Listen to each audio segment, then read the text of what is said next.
So here you are in this house that you purchased. And what do you see that just makes you feel really content and satisfied and proud?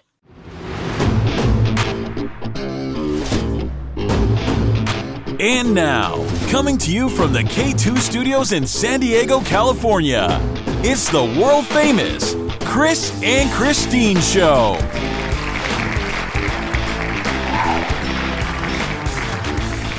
Hey, what's happening, everybody? How are you guys doing today out there? You know, I am Chris. And I'm Christine, and welcome to episode 67 of the Chris and Christine Show. And a great old fantastic happy weekend to you. Is it a happy weekend for you, Chris? Not really. Come on now. It's only, our third weekend as a married couple? Well, that's been great. Although what's not been so great is, Christine, you would like to fill in the audience? Oh, well, we are on COVID quarantine, and we're not talking just the regular quarantine from shelter-in-place from the governor. Is there a difference? Well, there's the one that's like the shelter-in-place guidelines the government puts on. This is the one of the Christine is COVID positive, and we are under lockdown. No way. You're COVID positive? Oh, my gosh. Don't act like a doofus. Ew.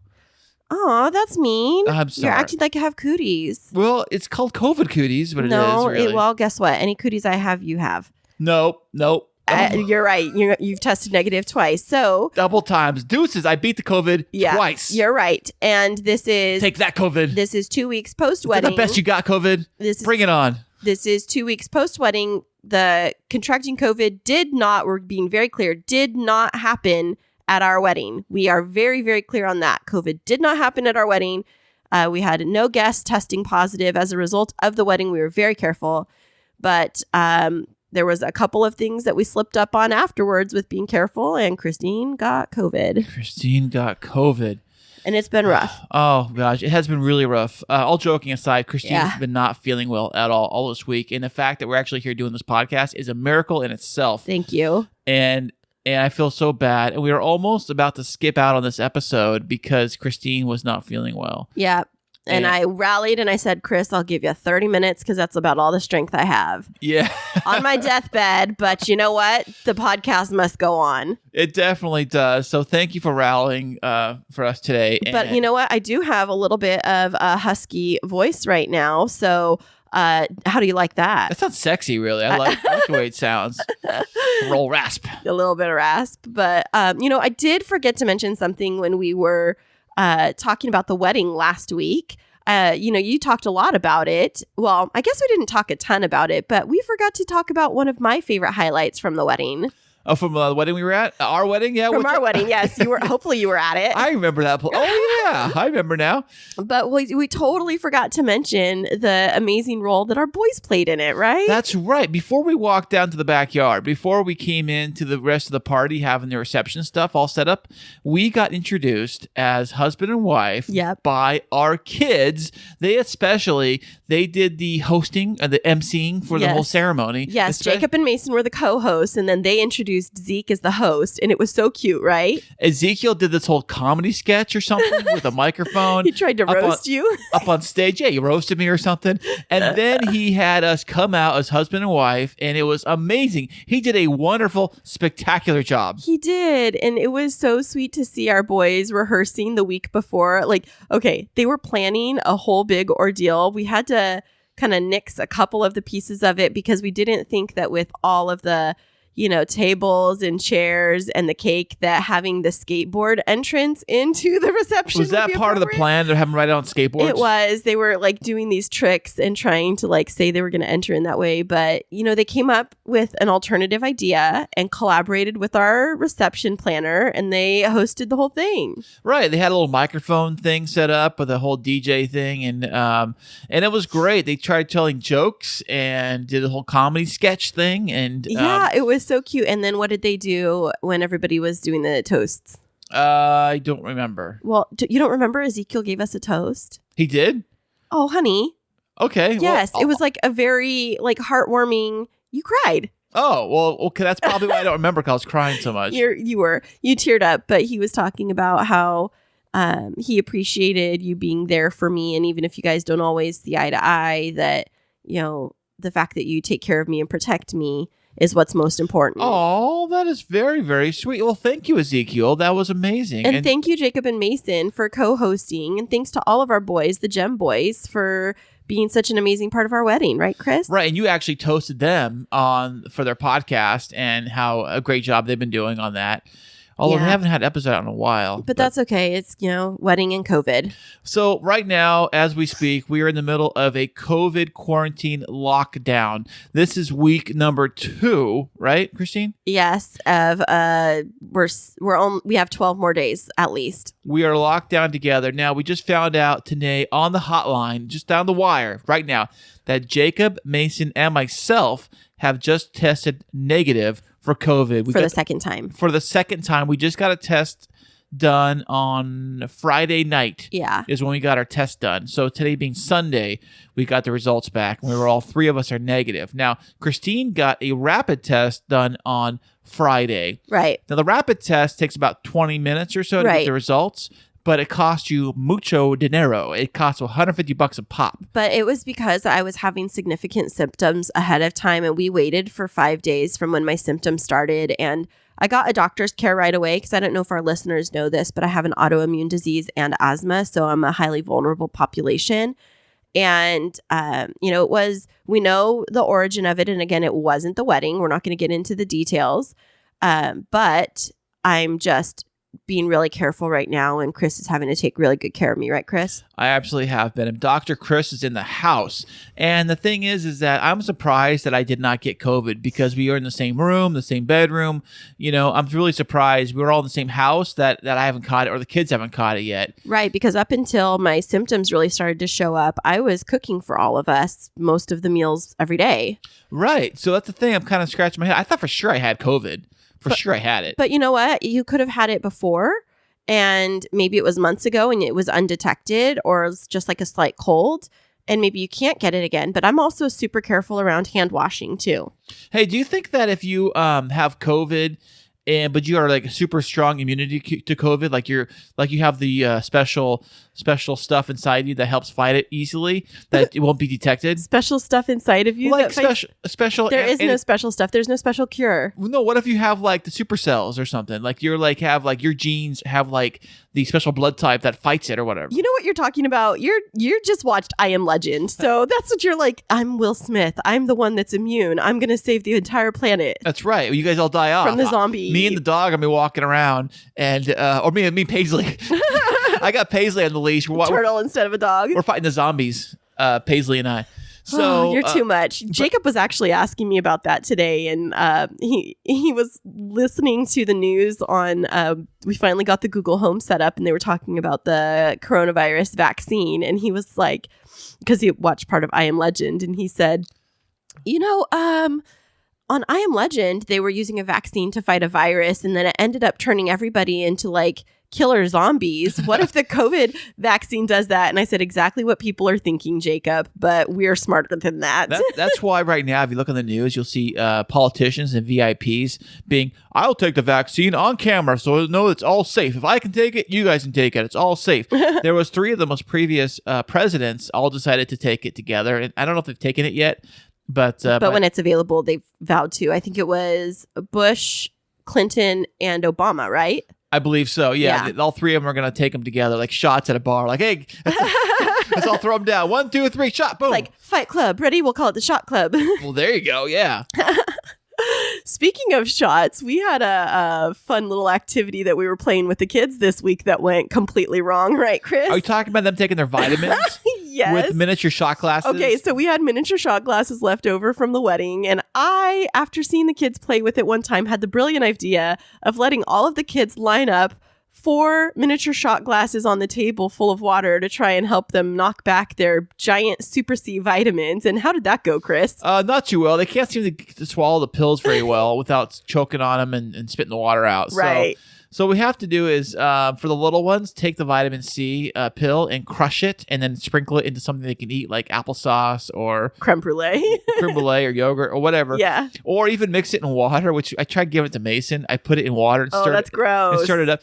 And he was like, I can't drink it all. I can't drink it all. It's like half a glass of water, Mason. You can drink it. It doesn't taste that good. Well, of course it doesn't. He wants to just chug it.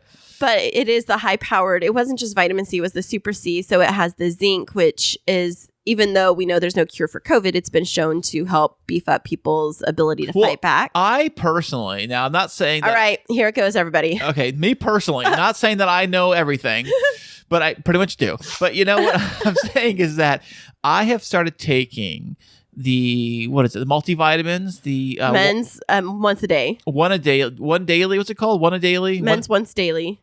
Vitamin pills. Plus, I've been taking vitamin C pills on top of that every single day for like almost a year now. Right, and I have missed a few days because I've been on vacation, things like that. But other than that, when I'm home at the house, I've been taking them every single day. And I'm not saying this is the cure for it all, but I'm saying that, hey, twice they tried to get me with COVID and they failed.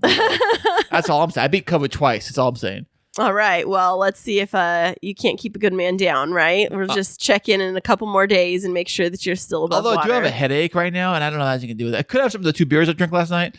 Maybe. I don't know. Radio friendly, dear. Radio friendly. Well, I am radio friendly. You are for the most part. But anything else been happening with your week this week, Chris? Because what's been happening since we've had COVID in the house? Well, we have all 3 kids here, obviously, so that's kind of craziness going on here. So what we've been doing is pretty much doing movie nights and hanging out with the kids, and we pretty much been playing with the kids in the front yard. I got the basketball hoop all set up for them, so we're playing basketball out there, and the kids are playing out there with toys and making a big mess, and I got to tell them to clean it up and all that good stuff. So it's pretty much weird. Lockdown, which is weird because this is what I thought I would wanted so bad. The minute that lockdown happened back in March, everybody was going on a quarantine and lockdown. I got so jealous because I had to work, and I was like, I want to stay home. I want to sit around and do nothing with you guys. It sounds like fun. And now that I'm here doing it, I'm like, it's not so much fun. Yeah, it's been definitely different because even with me, I have been working from home. But it's completely different when everybody has to stay home and we're not even allowed to go like to the grocery store. And I was so mad last night because when I'm sick, sometimes I'll like want one specific thing and I'll feel like it'll help me feel better. And last night it was candy cane or peppermint ice cream, which I really love during the Christmas time. And it was too late for me to order it from Instacart because they wouldn't deliver that night. And I'd missed it the night before too. And so I put in a Target delivery order. And I put like 3 different peppermint ice cream things to make sure I'd get at least one. And so the guy texts me as he's shopping that they didn't have the Haagen-Dazs peppermint ice cream or peppermint bark ice cream bars. And I was like, all right, fine, substitute it for the vanilla chocolate. And then I was like totally waiting when he showed up for my little pint of Haagen-Dazs peppermint bark ice cream. And I opened up the bag. And what was the only thing missing from the bag, Chris? Don't tell me it was a peppermint bark ice cream you wanted. It was the peppermint bark ice cream. And I felt so sick yesterday that I just came upstairs and cried. And I know it sounds like a dumb thing, but when you're sick and everything else is out of control, it's just really hard to be able to process those kinds of things. And I know #first world problems, but sometimes a girl just wants her peppermint ice cream. First world problems. Your ice cream is wrong. Hey, you don't get to judge when I'm sick, Buster Bunny. I know. I'm sorry. How you feeling, by the way, babe? I am not feeling fantastic, but I'm going to power through. And speaking of powering through, we have a great powerhouse guest that is on next with us, and we are going to be back with her right after this. Hey there, K2 crew. We love having you as our loyal listeners. To keep up to date with what's happening behind the scenes, check us out on social media. Yeah, you can find us on Instagram and Twitter. And don't forget to follow our Facebook page. Yeah, tag us in your favorite fun stories, and guess what? You might just end up on the show. Ooh. The Podbreed Network is strictly for the small podcasts that are up and coming in the vast world of podcasting. Podbreed is made up of many diverse podcasts, coming together to achieve the same goal of being the best damn podcast network on the planet. Find out more at podbreed.com. And welcome back, everybody. Today's VIP guest is an author, a speaker, podcaster, performer, and creativity coach. She empowers people to bring their authentically inspired ideas to fruition. We are definitely in for a treat today. Welcome to the show, Dr. Adrienne MacIain.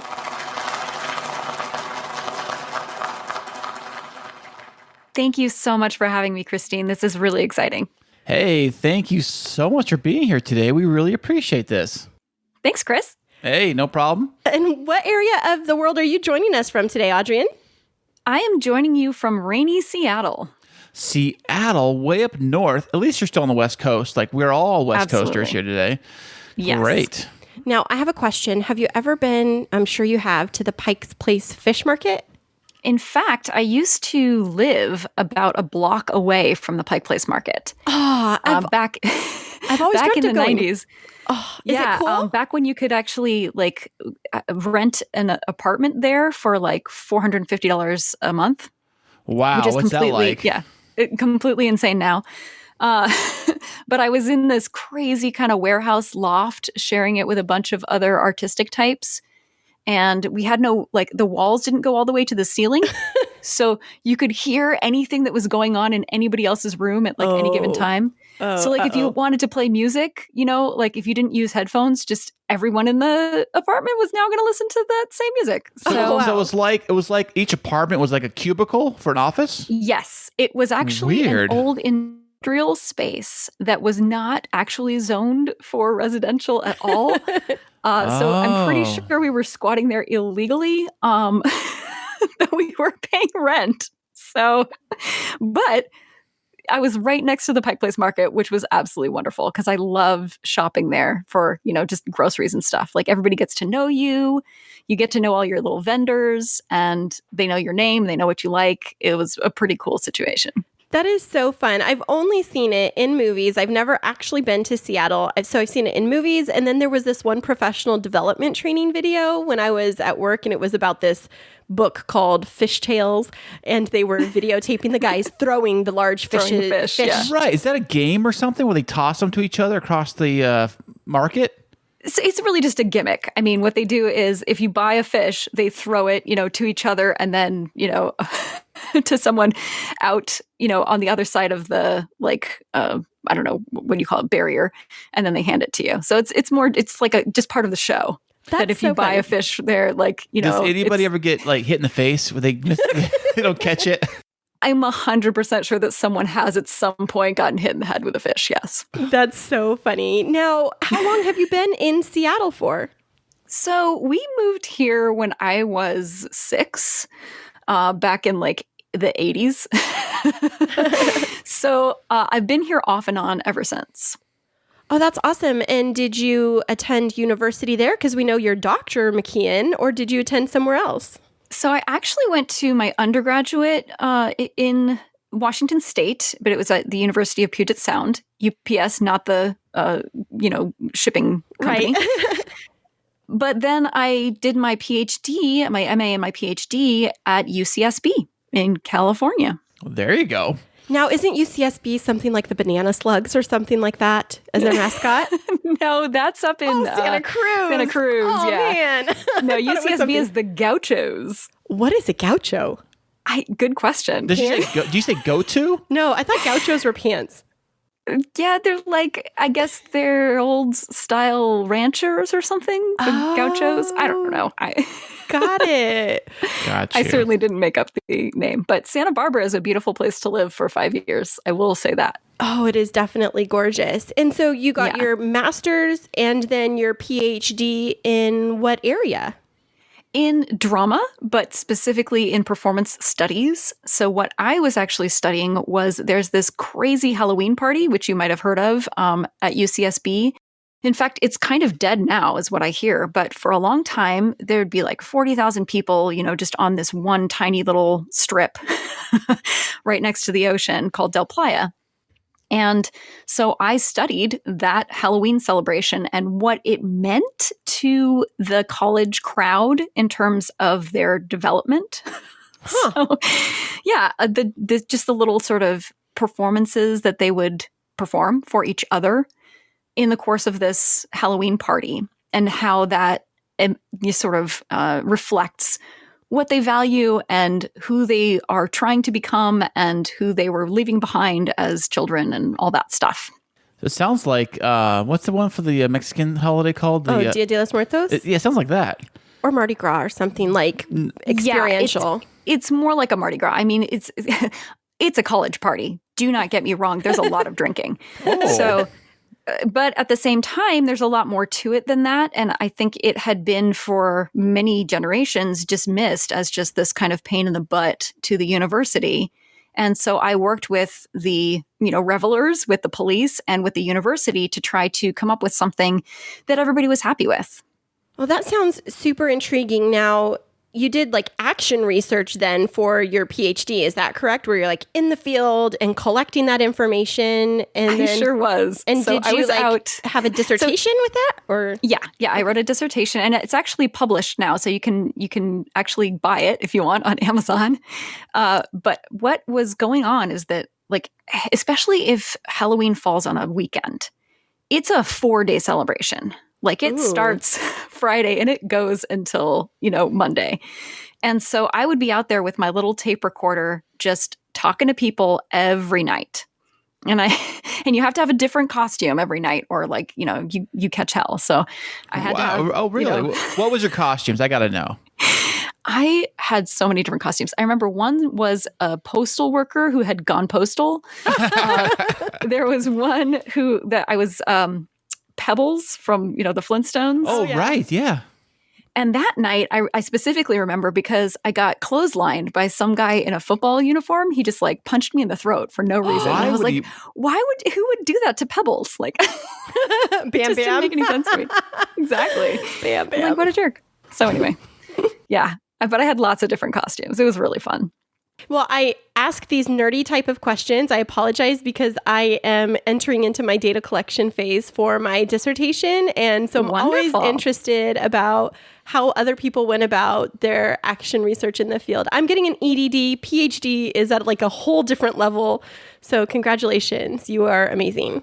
Why, thank you. It was a lot of work, but it was also a lot of fun. I would go and do it all again in a heartbeat if I could. That's awesome. And so what did you do after you earned your doctorate? So at first I thought, like most, people who get a PhD think, that I was going to be an academic. I was going to be a professor. And so I went through 2 years of interview rounds at different universities and got really close a couple of times and never quite found the right fit. And I think I just started to realize that academia and I just didn't get along that well. Really? Yeah. I mean, I just felt like I had to change so much of who I was for them to accept me that I finally just decided, you know what? I'm not willing to do that. And I kind of went through the same thing with corporate America after that, where I, tried to get, a corporate job. And I just realized that it just wasn't ever going to be a good fit because I'm just really me. And I'm very like loudly, authentically myself. And apparently that's a problem for some people. So yeah, go ahead. Well, so Chris and I are kind of giving signals to each other. This is very intriguing to us. So we're wondering if this creative part of you is something that maybe organizations don't value as much. I know that sometimes institutions like their rules and their order. Do you find that that's been challenging for you in your career? It has. And for a long time, I tried to be something that I wasn't, and I worked very hard at it. I actually got a really wonderful job at a startup because startups have much more lax rules around these things, as you're saying. So what I realized was that even within that, area where I could just really be myself and help people out and support executives and things, what I realized was that my gift was not really being fully utilized. And I was being asked to do a lot of things that I really sucked at. Really? Yeah. Like what? So I'm really, really good at big picture stuff. I'm really good at keeping people on track of, focused on the most important things, prioritizing and stuff like that. Really, really good at that stuff. I'm great as a sounding board. I'm great as a coach. I'm great as a cheerleader, encouraging people, keeping them on the right track, to get things accomplished. I am not great as the detail person. Oh, if you're expecting me to pay attention to all the names and dates and numbers and things like that, then we're going to have a problem. Oh. And so what I realized was that as an executive assistant, there was a lot that I was doing that was in my lane. But then there was a bunch of stuff that was actually the stuff that I get paid for, like keeping track of, somebody's calendar and doing their travel arrangements that I just really wasn't very good at. And a lot of the stuff was like falling off, the plate because I was focused on all of the high touch emotional transfer stuff right. that isn't actually part of the job description. I can totally relate with that. I think I'm the opposite. And, Chris and I think that's what makes us a good partnership is he's like you. He's very creative and a visionary. Well, thank you, babe. And I'm very much the one that's like keeping us calendared and the logistics and things like that. And so I could see how that would be a struggle because I know we sometimes face creative conflict when he's trying to be, oh, come on, where he's being visionary and I'm trying to be more practical about like the specific steps. And so how did you start to make sense of that in finding your way to your dream career? Well, it's a funny thing. I really believe that everything happens for a reason. And so part of that experience of having to keep track of somebody else's calendar and all of this stuff taught me a ton about that stuff. And so even I did get much better at it. And so that actually really helped me in terms of project management. And I realized that I'm actually pretty good at project management. And so I started to realize that what I wanted to do was to help people to really reach their creative potential and to start to make their dreams into realities. Because what I was seeing over and over again is that there's all these people who have these ideas and these like, what I really love is this, or what I'm really passionate about is this. But, I have this day job. And so it's just like a hobby. Right. And go ahead. No, I was going to say that I totally agree with you. And I feel like I'm in the same boat where I have tons of ideas, podcast related and beyond. And, a lot of people, they're stuck in their rut of their job or their life or whatever it is. And especially now with COVID, I can see a big problem. People want to do anything, or they do want to do something. I don't know. Well, here's what I've noticed about COVID is that now that people are not kind of forced to do the thing that, makes them their money, at least not, as formally as before, that they're not necessarily leaving the house to do these things. Suddenly, I found that so many, at least of my friends, are going back to these things that they really love doing. And they're, opening back up their old art booklets and they're looking at, old stories and dusting them off that they wrote, back in college and thinking, hey, well, maybe I could do something with this. I have had more people come to me and say, hey, I want to start a podcast in the last year. Oh, I know. You know what I'm saying? Oh, yeah. I mean, I think we had a big surge of podcasts in the last 8 months. I think it was like 700,000 new ones popped up, or something that was just crazy to think about. But the problem is that with a lot of things that you think of, you just do randomly. Especially a lot of people they don't stick with it. Like any kind of hobby you start up, you're like, oh, I'm going to try golfing or whatever, and then about 3 rounds in, you realize, it's not for me. Absolutely. And so one of the things I say about myself is that I'm a muse with follow through, because what I do is I don't just inspire you to, get an idea. I'm the one who actually holds your hand through the whole process and helps you actually bring it to fruition. So that's awesome. That's what I'm here for. That's so exciting, because I think like exactly what Chris says is people get very excited about their idea. They jump after it. And the first time that there's a bump in the road, they might not have somebody to turn to help affirm them and pull them. I wouldn't say pull them along, but like you said, hold their hand to get through that obstacle in the first couple until it feels comfortable. And so then they abandon it or just say, well, I guess it wasn't meant for me anyway. And I know that we've seen that with people starting and stopping lots of different things during COVID. XYZ person wants to start a baking business, or they want to start an online shop, and then you go back and it's not there anymore. So do you now do this as your full-time job where you're supporting people in this way?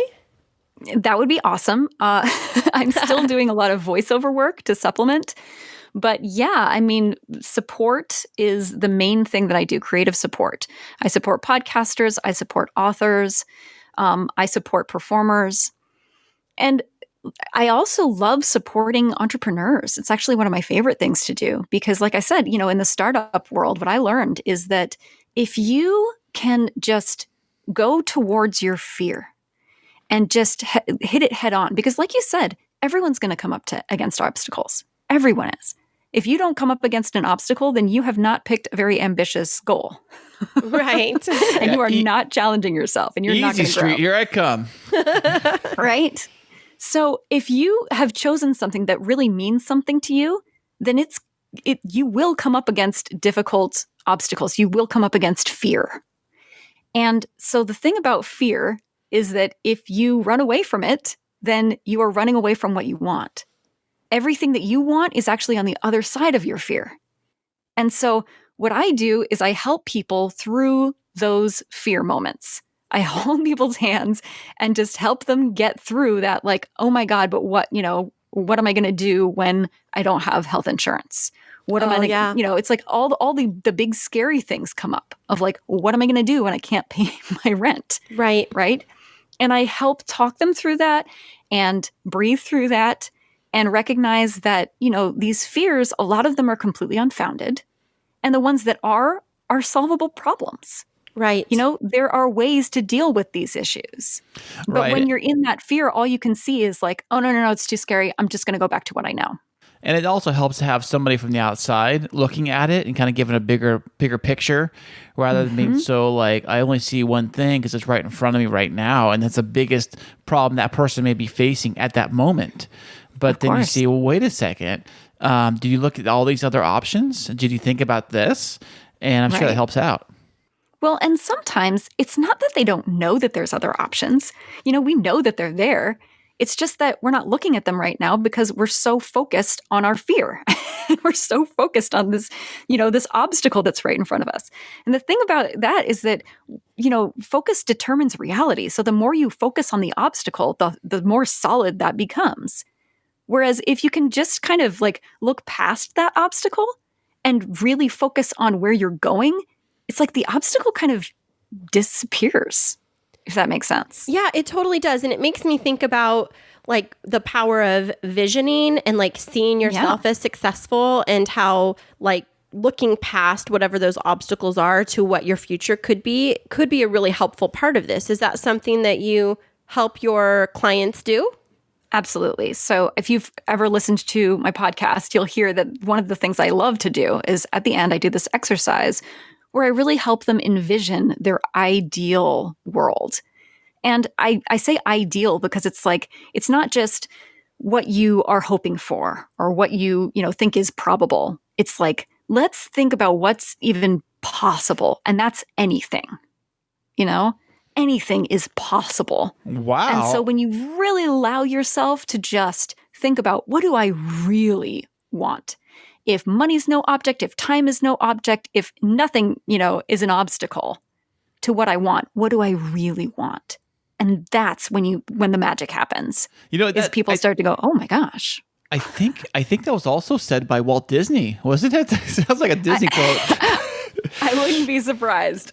Yeah, well, that's fantastic. I mean, what are the things people say, like out of curiosity? What do they want to do? So usually what I do, so it's not I want to do this. I take them into, in fact, I can do it with you right now, if you'd like. Ooh, I would love for you to do it with Chris. Yeah, okay, great. What you got? I'm all ears. So what I want you to do is close your eyes for a moment. Okay, I'm closing them.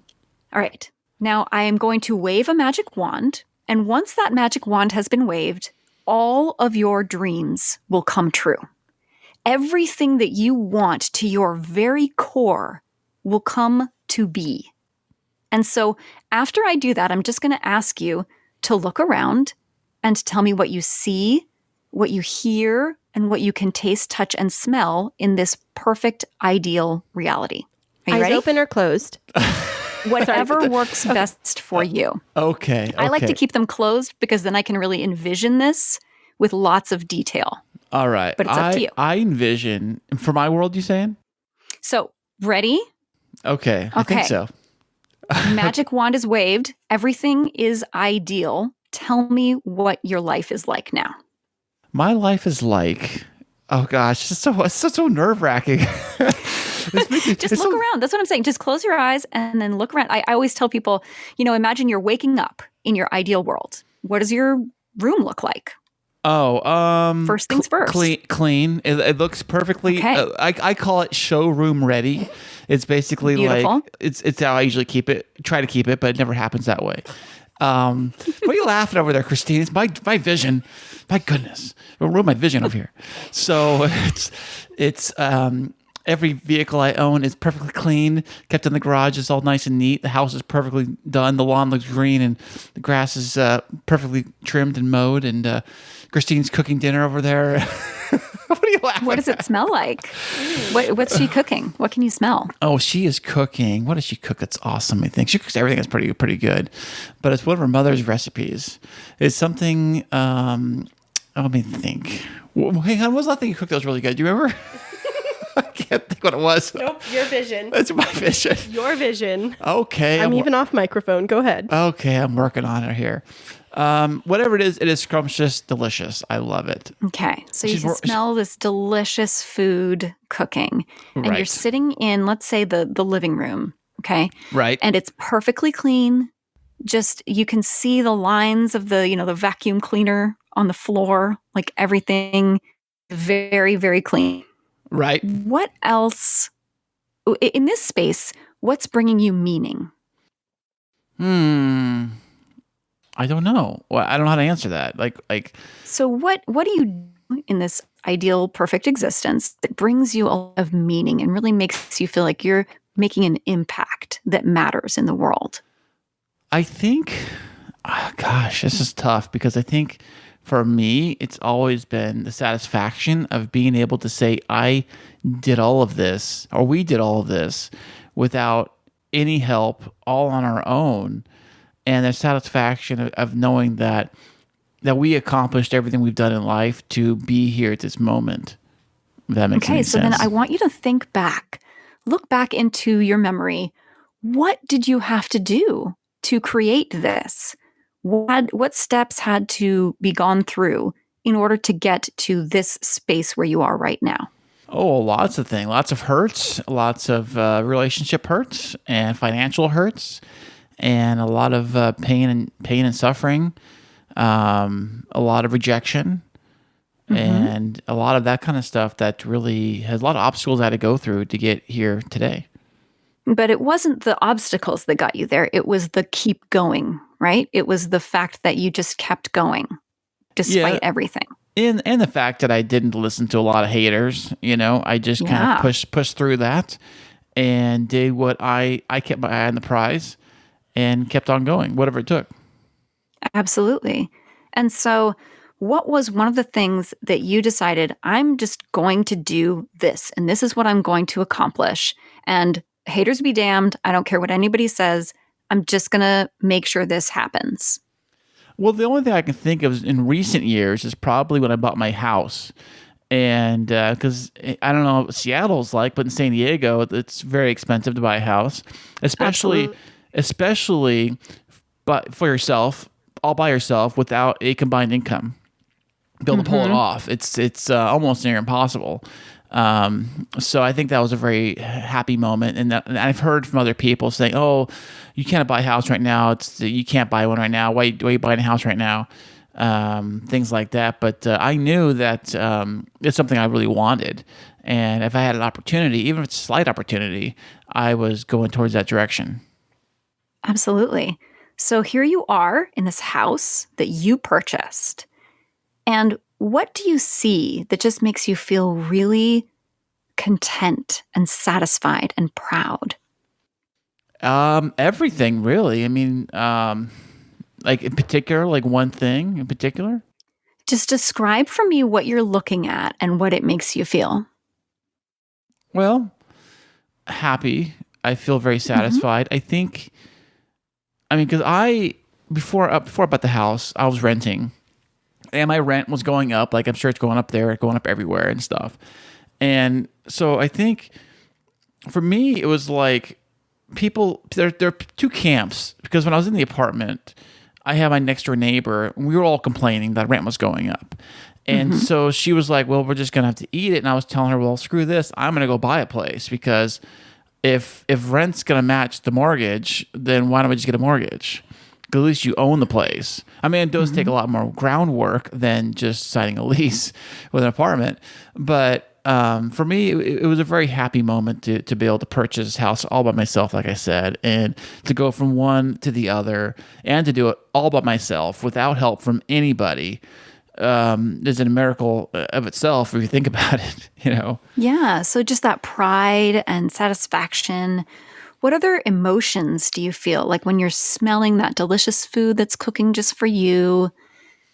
What and another question. Yeah. What do you feel in this space? Like, what does your hand feel when it feels around?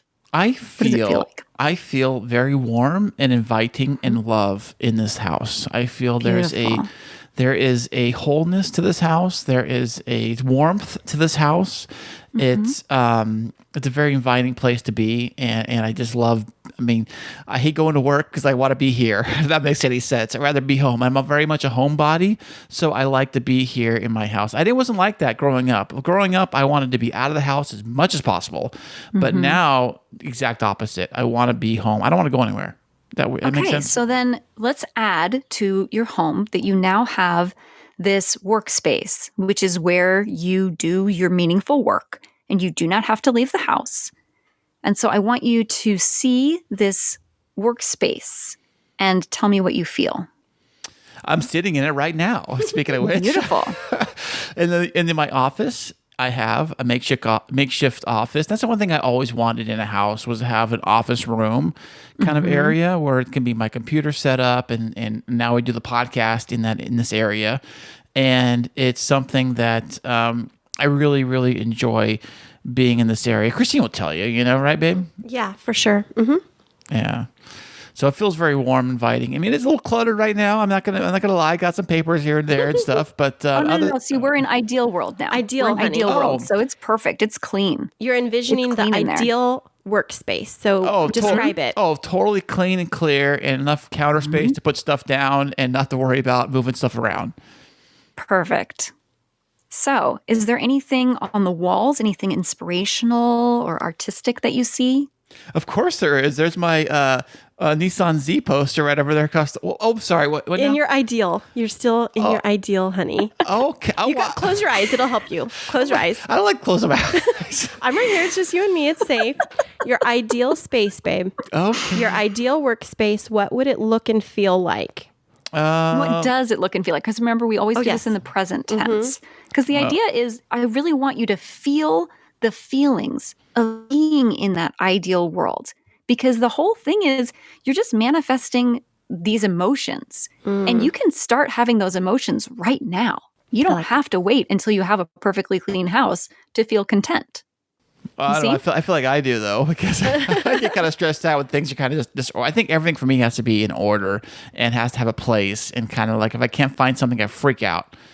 Right. But that's the beauty of your mind, is that within your mind, you can have perfect calm and perfect organization. You just need to refine that inner calm and that inner stillness. And so that's part of what this exercise is about. Inner calm and inner stillness is something that I think would definitely help you, Chris, because I know you've been feeling a little bit unsettled, like you were even talking about, you have a job and I don't want to speak ill of it. It does provide well for you, but you have this desire for more. And so being able to vision this, like what I was hearing as your partner is, first of all, it made me want to cry, because the thing that you were dreaming about and visioning is a happy, loving, healthy, whole home with us. And that's something I think you and I have both dreamt of. And, we're just 2 weeks away right now from getting married. So we're very excited about that. Congratulations. Thank you. But I think where I heard you having a little bit of hesitation, and this might go back to what Adrienne was saying earlier, is like the fear and the barriers was like the visualizing yourself being able to be at home and working at home and finding fulfillment and I think that we all have struggles visualizing that very personal goal because there's all kinds of fear that jumps in the way. Exactly. Ooh, do we have time for you to do this with me? I would Absolutely. love to do it. All right. Are you ready? Yeah, we're doing okay, Chris? Yeah, I'm fine. All right. I'm ready.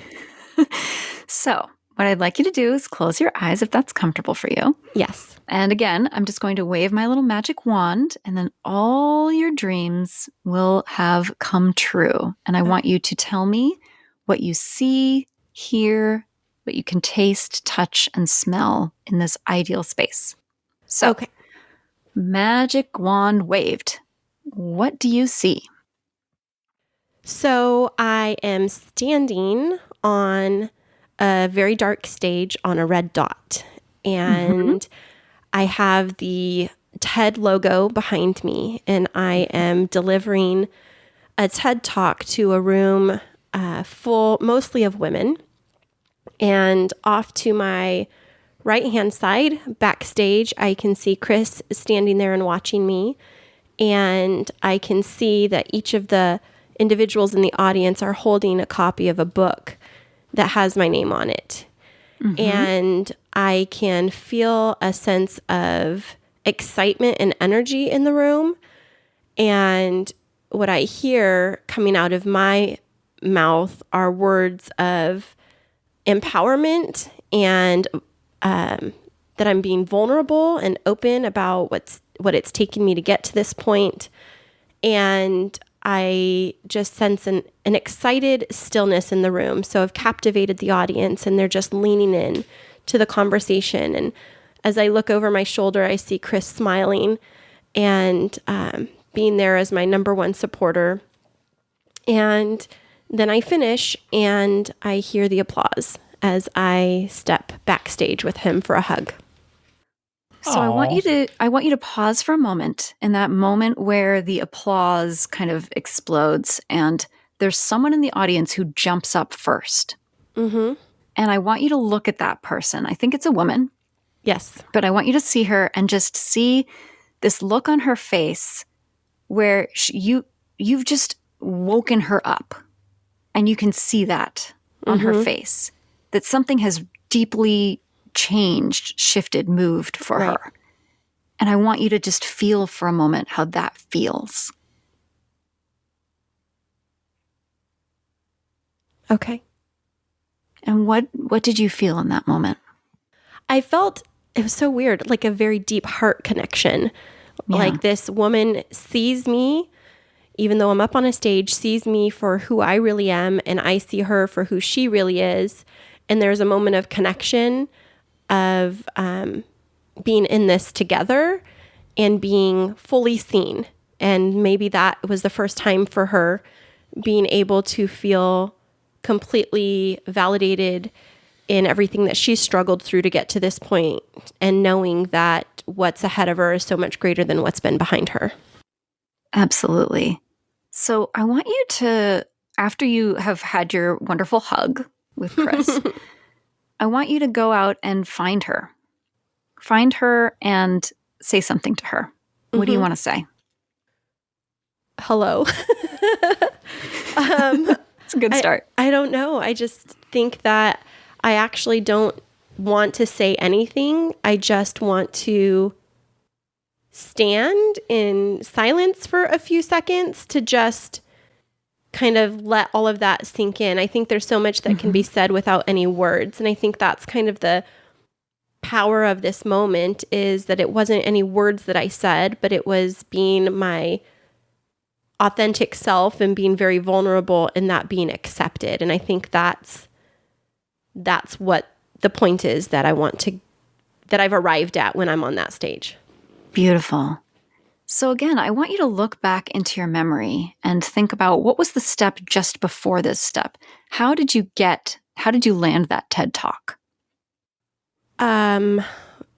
Well, I had, let's see, what happened right before it? Well, there was my book launch. Right. And Oprah got my book. Yeah. Yeah. And that would do it. Yeah. And I have the Oprah's book club seal on my book. Mm-hmm. And that I got interviewed by the Today Show. Mm-hmm. And somebody nominated me for a TED Talk. And yeah, so it happened, and I was able to make space in my book tour to be able to go and do that. And because Chris is working remotely, working independently, running our very successful media studio for our podcast empire, he was able to come along with me. Don't laugh at my dream. I'm not. Naturally. He was able to come along with me, and he also functions as my manager because he is very, in my mind, he's not in competition with me at all. He sees me for who I am, and asks me every time that an engagement comes up, is this going to help you get closer to your dreams, or is this going to distract you? And so we have that conversation, and he knows that everything that I do is centered around this desire to change the lives of women around the country. That's wonderful. I love that. I love this. Okay, you're hired. It's great. So I just want to say one thing. So when you said, Oprah found my book, and that was sort of what launched you. So I had someone on recently who told this great story, and I can't remember the guy she was talking about, unfortunately, but she was talking about this influencer who found her and found her book. And they, did a talk together later, and someone in the audience asked, so how does someone like me, who's just kind of a nobody, get the attention of someone like you who could make or break my career? Mm-hmm. And he said, people often think that I have the Midas touch, that, whatever I touch turns to gold. And he said, they have it wrong. I only touch gold. Right. And so if you bring me gold, then I'm going to touch it. Right. But you have to bring me gold. And so you really need to do your work first, right?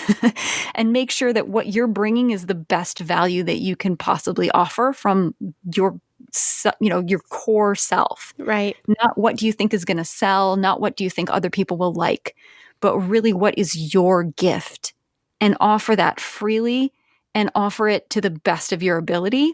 And that's what is really going to get the attention of the Oprahs of the world. Right. And in my vision, it wasn't like, oh gosh, Oprah looked at me. It was more of course she read this, because of course it's that level of it was beneficial to her. It was that good. Mm-hmm. Right. Because it was that confidence, not like I can't believe, like a celebrity, I can't believe they smiled at me from the stage. Not like that. It was of course. Yeah. Just like it was a natural progression of the work. And so I love that. I love that vision. And I think that I kept my eyes closed for almost the entire thing. And I think that helped me to kind of quiet what was around me. Yeah, I think it helps. I think it helps because it helps you tune out what is your reality right now and what you think of as probable. Do you see what I'm saying? Right. Because you look around and you see stuff and you're like, oh, okay, this is my lane. Right. And you kind of have to, close your eyes and get out of your head and into your heart space, and just be willing to kind of take this leap of faith. Yeah, absolutely. And so you mentioned earlier in our conversation together that you do an activity or a visualization like this during your podcast. Can you tell our listeners a bit about your podcast? Absolutely. So it's called That's Allowed, spelled ALOUD. You see what I did there? Right. And yes. So the whole point of it is to talk about the stories that the world is not getting. And sometimes the world isn't getting those stories because we're just not ready to tell them yet. And I help people kind of, I hold people's hand through the process of telling that story for the first time. And then sometimes it's just a story that we think the world just really needs to hear, but they're just not getting it yet. Mm-hmm. And so I sometimes have experts on, but a lot of the time it's just people who have a story that they haven't quite, shared yet. Wow. And it's just getting in touch with our, like you said, our authentic selves, our authentic stories. Because I think a lot of the time what happens is we have this story from our past that we have allowed to kind of color everything. It's like a pair of glasses that we see the world through. And so once you are able to take off those glasses and look at them and see them as see it as a story, then you can kind of set it aside and move forward. I could see how that would be really helpful, especially if somebody had been through something negative or traumatic as a child or as an adult, that becomes their lens of, if they were told they weren't good enough, or if they failed at something or maybe made a bad choice, how that story could run over and over again in their head. And then every story that comes after is through that lens of, I'll never be good enough, I'll never be successful. And it's this trying to overcome the negative instead of living out your positive path, right? Yeah, because shame hates to be pointed at. Shame wants to be in silence. It wants to be in darkness. And so sunlight really is the best disinfectant. Once you start to tell the truth and to share these stories, it's amazing how you can see that, oh, wait a second, I overcame that. I wasn't a victim to that. That didn't happen to me. That happened for me. Right.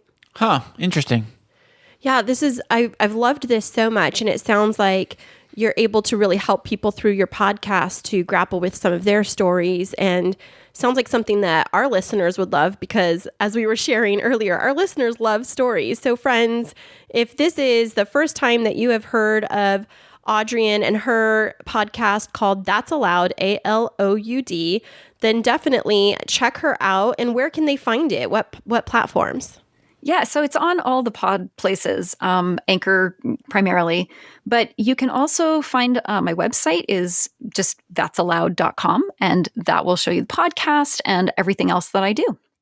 Awesome. And also, one note on that, we believe that you are also on the world famous Podbreed network along with us. And I believe world famous. Yes, I just coined that just now. Love it. The Podbreed network, podbreed.com. We are both on the same network, so we are Podbreed, friends. Podbreed babies. Yeah, for sure. Yeah, definitely. Well, we so much have appreciated your time today. And is there any last thoughts that you'd like to leave with our listeners? Just that everyone has a creation inside of them. Everybody does. Everyone has a story to tell, and everyone can turn that story into art.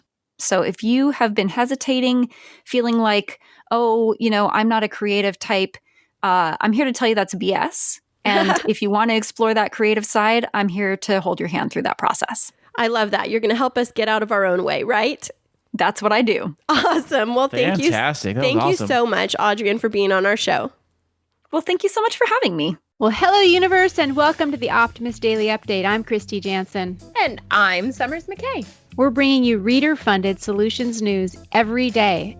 We are sharing these solutions in a commute-worthy, walk-worthy, home office-worthy podcast. We share solutions on everything from green energy to impact investing and even baby animal births. Optimist Daily is not about rose-colored glasses. It is about the reality. And the reality is that we are where we are, and there are solutions and things that can be done.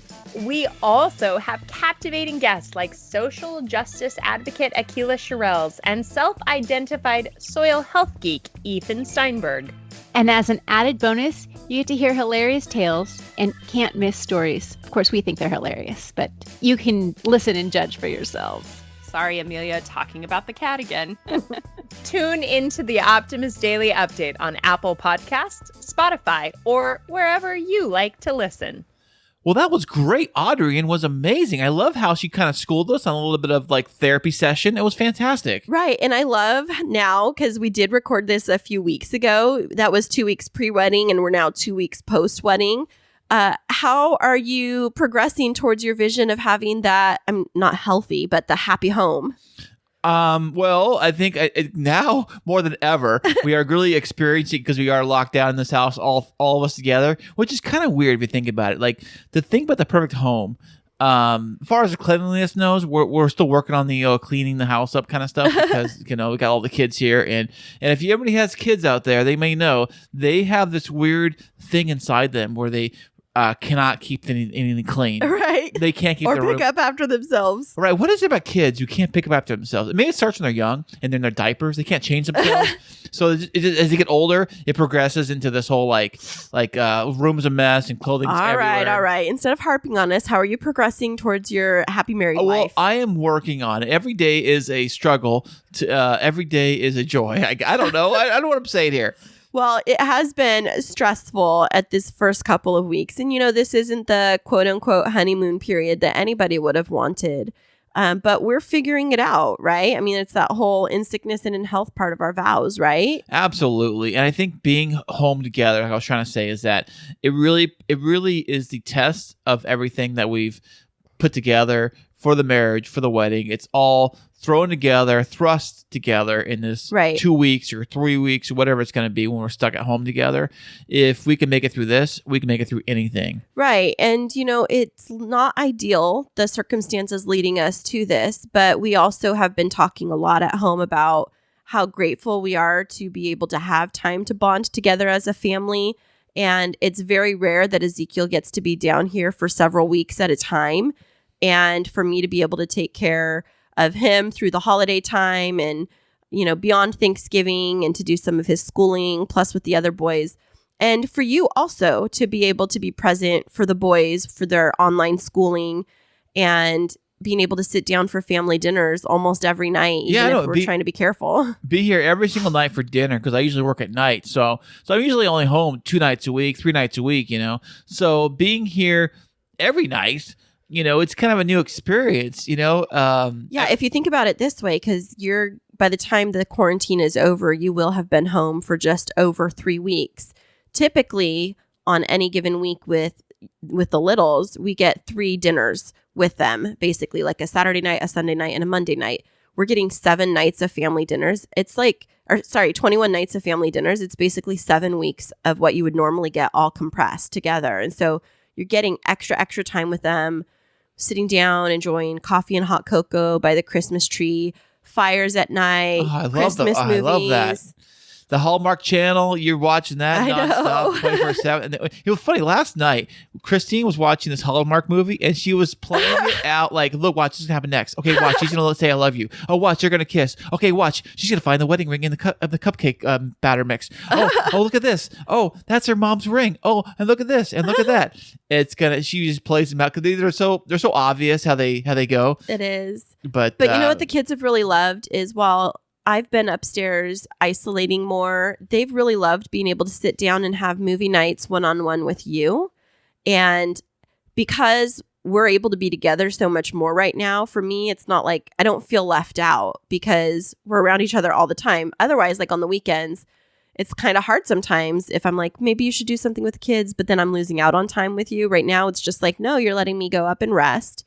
And then you've been able to watch all the Terminator movies with the boys. Yeah, we did a Terminator marathon. We went through the first one, second one, third one, and the fourth one, which is kind of an oddball one. None of the other one. There's a new one that came out. Not those ones yet, but those are the ones I got on DVD. So we watched those with the kids, and it was great. And I'm thinking maybe finding some other movie franchises that they haven't seen yet. I'm thinking maybe The Matrix. Maybe I don't think I've seen that. Ooh, that one's kind of intense. But what about like the Fast and the Furious? Watching all of those? I don't know if I have all of them. I have a couple of them. They have seen most of them, I think. Oh, okay. I don't know, but you know what? The other thing that has been helpful, and it's something that you and I were talking about last night and again this morning, is that being around the 3 of the boys is allowing us to see where there's friction and how to address it. Like if one child is like not being truthful, like we're able to read their signals a little bit more and able to call it out and discuss it more as parents and kind of address it. And I think that that's going to be helpful in the long run. Yeah, definitely. I think it will be because you can kind of see what's going on, big picture, really wise. Right. And it's like with anything, it's hard to get a good judge of character on anybody.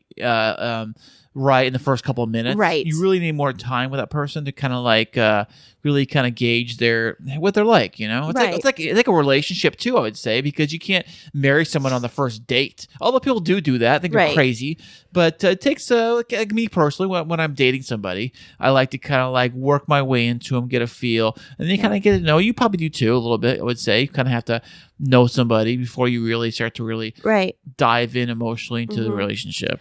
This does give us more of a feel of what it would be like if all of our boys were with us all of the time and how we would manage it as parents too. And I think that that's been a learning experience, and we've learned where our trigger points are, and we're learning how to navigate those. And it's not always pretty, but you know what? We're committed to this, and we're committed to being successful and figuring out how to work through it. Right, Chris? Absolutely. And this kind of reminded me of something. It reminded me also, Christine, you and I, most of the time throughout the week, we are kidless. Right. Childless. There's no kids here. It's just you and me. And you're working, obviously, upstairs here, and I'm running off to work or I'm doing stuff. But during the week, most of the time, it's just us. Right. So for the fact that everything kind of got turned on its head. Right. And we got all 3 children here at the house, and we're here, and all 5 of us are stuck here. Well, I wouldn't say stuck, but stuck. Yeah, yes. Stuck here in this house, and we can't leave.